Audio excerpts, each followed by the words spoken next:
Yeah, I was just saying 13 years is a long time. So you build up a lot of familiarity. Familiarity is a very powerful component to relationships. And part of the reason I would say that it's difficult to move on and break free is because there's a certain level of security you have with that relationship and with that individual person beyond the fact that there's insecurity with what the future might hold. There's a lot of security that's been established with what the past has already taught you and brought you with this person in your life. Yeah. And so yeah, it's not easy to let that go. And really the key is what I try to help people with is first really getting clarity. A lot of times I'll hear things and I'll get expressed in that one way or one side. And then usually once I talk to either the guy or I get a little more information, you're able to discover that he may not be as aware, believe it or not, how important it is to you. You might have expressed it internally or expressed it to friends. And because you guys have such a good time, you have a good relationship, the way some men function is, we sort of function based on what's working, right? So if it's good and we get along and you're happy and we travel, we do all these things, why is it just as important to go to the next step when we've known each other for 13 years? And then by him telling you that he's going to marry you, that might truly be something that he's honestly considering. But for men, he has an entire different paradigm or blueprint about what he needs to achieve or accomplish or what place he needs to be at before he takes that on. Because men are very fragile about being failures, failing at something, not succeeding, even if it's the fact of not succeeding at making you happy. Even he's perceiving that he may not be making you happy. Now, if you truly want to let go, then that's a different process. But if you still truly want to get married, then it's really based on what you really want. Because I would say what makes it difficult to let go because your needs are still being met. Oddly as it may sound, when you know you don't want to be alone and that's your primary need, I don't want to be alone, then your needs are still being met by having this relationship or this tie with this man, which blocks you from opening up to opportunities for someone new. Okay. So let me ask you two questions. You raised two different scenarios there. One is she doesn't really want to let go, and you raised the possibility maybe it could work out. So what does she do in that case? The second possibility is she really wants to let go. How do you do that? Okay, so the first possibility was that it possibly could work. That what you asked me, right? Well, yeah, because you said sometimes, you're going along, things are fine, and maybe it's not that he doesn't want to marry you, but it's just everything's okay. So it's okay. So, Yes. but she wants to get married. So, and Yes. there's maybe a possibility it could work out. What does she do in that case? And then what does she do if she knows this is not going to work, but for whatever reason, I cannot let go? Yes. So what I would do first, for what I would share, again, I'm going off limited information, but I would always start with what is it that you truly want um, in a marriage or that you truly want to be married, right? And then visualizing how that looks, how you want to feel with this person, what type of experience does that include, what type of things you want to do with him. Be very clear about what a marriage looks like, and so you can fish out if there's any area where you might feel that you might be holding yourself back from truly wanting to be married. Because sometimes I might say it because of the idea, but you don't really have it figured out. This something a life that you truly want to live. So getting clear with yourself, do I really want to be married, and what does marriage look like for me? What are my must-haves? I would write down 5 things you must have to be married to this man, 5 things that must not be there, so you clear about your principles about what you won't accept, what you can't tolerate, what won't work in a marriage, and then have a conversation with him and be completely vulnerable and honest and say, I really want us to become a family. I really love you. I really want our love to grow. And I think the only way that can happen is if we get married. And how do you feel about that? And just be quiet and let him talk and let him respond. And then whatever he says will probably be the truth. More than likely it's going to be the truth about how he really feels about it. Okay, well, she seems to say that they've had that conversation. He has said, I want to get married, but nothing ever happens. Well, that's the thing. So when she says nothing ever happens, I would want to know more clarity about what do you mean by nothing ever happens in terms of you have an expectation of a certain time frame and he has a different expectation. So I think you might want to get clear. Well, when he says I want to get married, what do you need? What needs to happen for that to take place for us? You know, is it something you're working on? Is it something that I need to do to create the conditions for that to happen? Right. So sometimes you may not, because if he's saying this, because I honestly I wouldn't think a man would say that and not mean it, because it's easier just not to say it. So I would just really say, if he's telling you that, that might be a case that he really does want to marry you, but he might be feeling that he's also disappointing you because he's not ready at the time that you feel like it should happen. Okay, So so what does she do? They've been together 13 years. What does she do at this point? She sounds like to me, she's like pretty much like, I give up. I've waited, I've talked, I've waited, I've talked. So what should she do at this point? well, that's what I was saying. She first needs to have that conversation and get clarity about when um, when when do you need to get married for you to feel like this thing is actually moving in that direction, and then have a conversation with him and say what do you think is holding us back? What's holding us back from having us get engaged and plan a wedding? So We've like known for each other for instance, 13 years, so so what's like holding us back? for instance, set dates, say, Yeah, I would like to be engaged next month. I would like to be married by October. I don't know. I'm just throwing right, things in. Be right. Because I would, specific. yeah, you got to be more direct. If you're talking to a man, direct is better than than trying to beating around and being really vague. Like just say directly, like I will love for us to be married by next year. I would love for us to, start planning a wedding, and see what that looks like. Is that possible?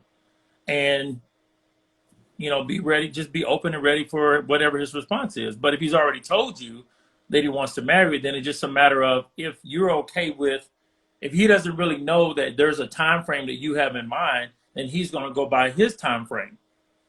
So I think that's where you want to get the clarity. Is it's like you have a set time frame. Look, I don't want to be in this situation for another 3 years or another 2 years. I want us to get married within 2 years. Is that possible?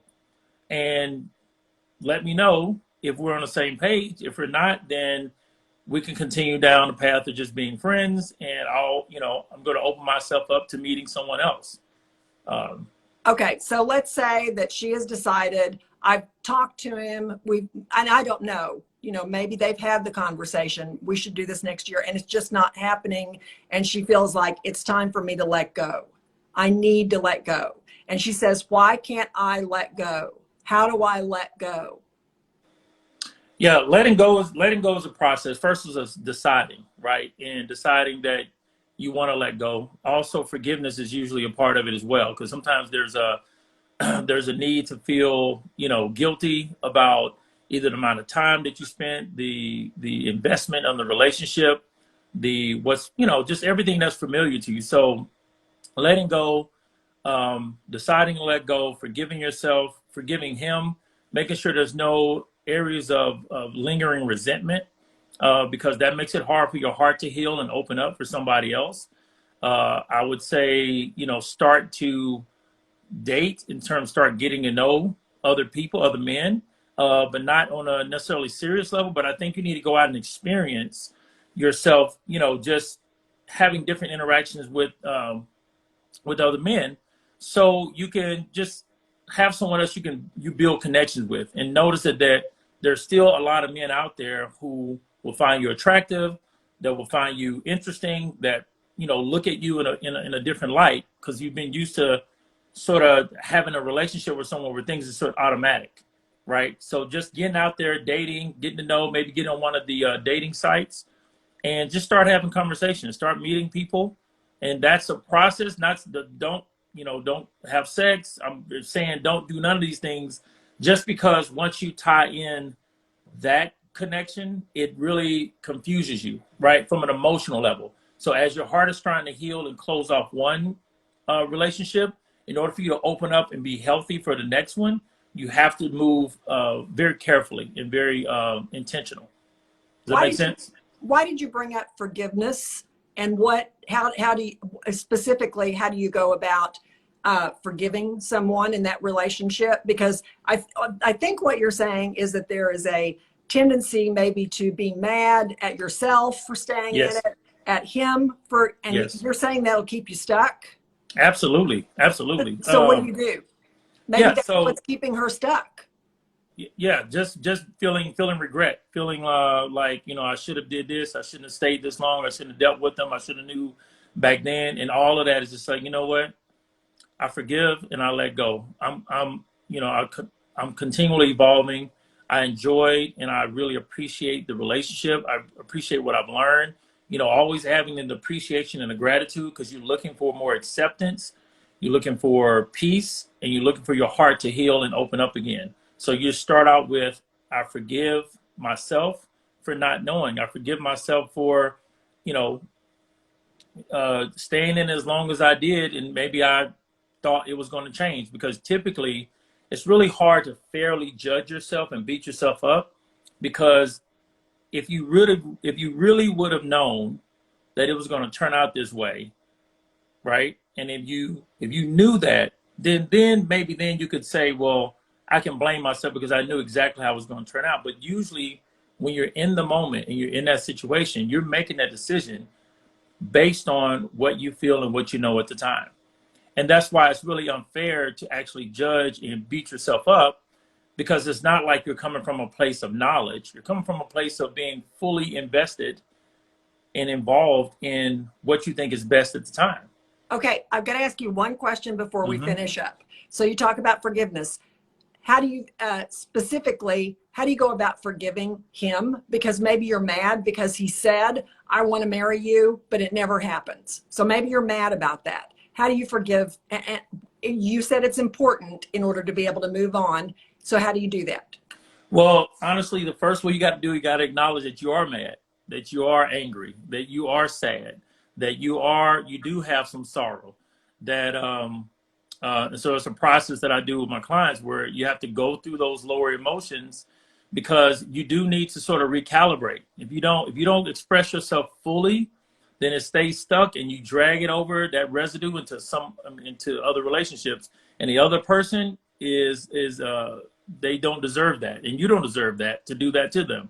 So it's important that you may have to write a letter, say, I feel angry that we dated and we had this conversation and nothing happened. Now, you're not, what you want to start with is saying, I'm writing this, or I'm saying this in order to find forgiveness, because the goal is not just to blast him, right? The goal is for you to free yourself and express the emotion that's there. Just because you're a human being and you're allowed to be disappointed, you're allowed to have that happen, but you also, so by giving yourself permission to care for yourself, by saying, yes, that did make me angry, I did feel angry from that, I do feel sadness that what I thought was going to happen didn't happen, that there's a loss there. I do feel some sorrow, for certain decisions that were made or not made. And, I do feel fear that I might not, find someone who is like this person. I do feel fear that I might end up alone. And you got to bring that forward. And the only way to bring that forward, because you really won't know where you really are until you release the past from where you've been. So And do you send that letter to him, or do you just write it and keep it? it's really up to the person. Sometimes it's not necessary to send it to them. But if you think it'll help bring it more alive and really close out the relationship, yeah, you definitely will send it to them. And there's a certain way to write it. So if that person needs help with that, I can guide them through that. Because you really do need support. It's hard to do it with anyone else. You need someone to hold the space for you, where you don't feel judged. You don't feel like, you got to be able to feel free, that you can be pissed off, that you can be sad. You don't have to hide those emotions, because they're very natural emotions. So Thanks, Trey. Appreciate your help today. you're welcome. You're All welcome. I right. hope